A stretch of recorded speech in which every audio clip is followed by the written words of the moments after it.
रियासत के दौर से ही नादौन का गौरवशाली इतिहास रहा है। कभी कटोच वंश के राजाओं की कर्मभूमि के बारे में मशहूर है।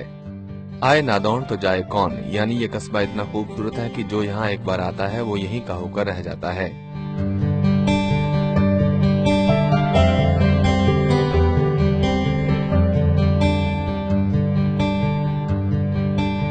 नादौन के अमतर में एक किला अभी भी मौजूद है। देखरेख के अभाव में यह किला जर्जर हालत में पहुंच चुका है, मगर किले में अभी भी कुछ प्राचीन चित्र हैं जो कटोच वंश के राजा संसार चंद की शाही विरासत को दिखाते हैं।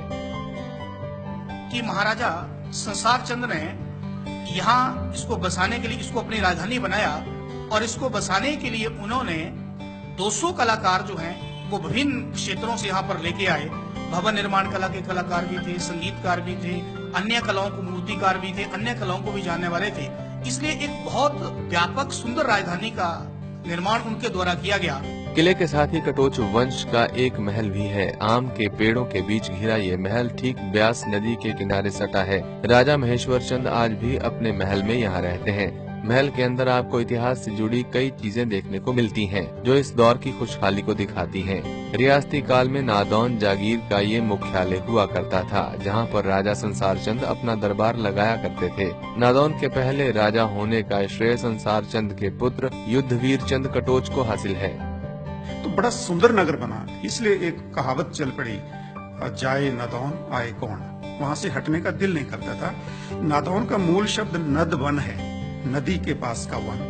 इनके ब्यास के तट में बड़ा सुंदर स्थान, और वहाँ का नदवन या नादौन बाद में जब अपभ्रंश होकर बना है, बहुत सुंदर स्थान। आर्थिक राजधानी रही है हमीरपुर जिला की। ब्यास नदी के किनारे नादौन में एक ऐतिहासिक गुरुद्वारा भी है। इस गुरुद्वारे का सीधा संबंध सिखों के 10वें गुरु गोबिंद सिंह से है। यह गुरुद्वारा ठीक उसी जगह पर बनाया गया है जहां गुरु गोबिंद सिंह ने मुगलों को हराया था। उन्होंने 500 सिख सैनिकों के साथ 4 अप्रैल 1891 को मुगल सरदार अल्फा खान हुसैन के खिलाफ लड़ाई लड़ी थी और जीती भी थी।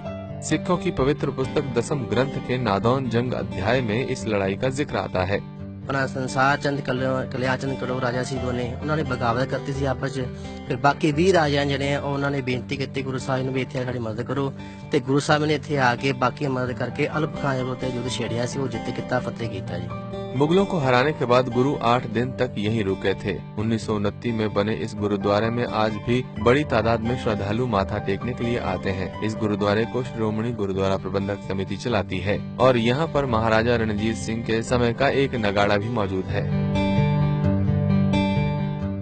मैं रिटायर हो गया हूँ। मैं घर आता हूँ मरोली में, जब भी आता हूँ तो मैं यहाँ पर कुछ भी करता हूँ, यहाँ पर बैठूँ, पाठ भी करता हूँ। मैं जपजी साहब का, चौपाई साहब का पाठ भी करता हूँ डेली में यहाँ पर।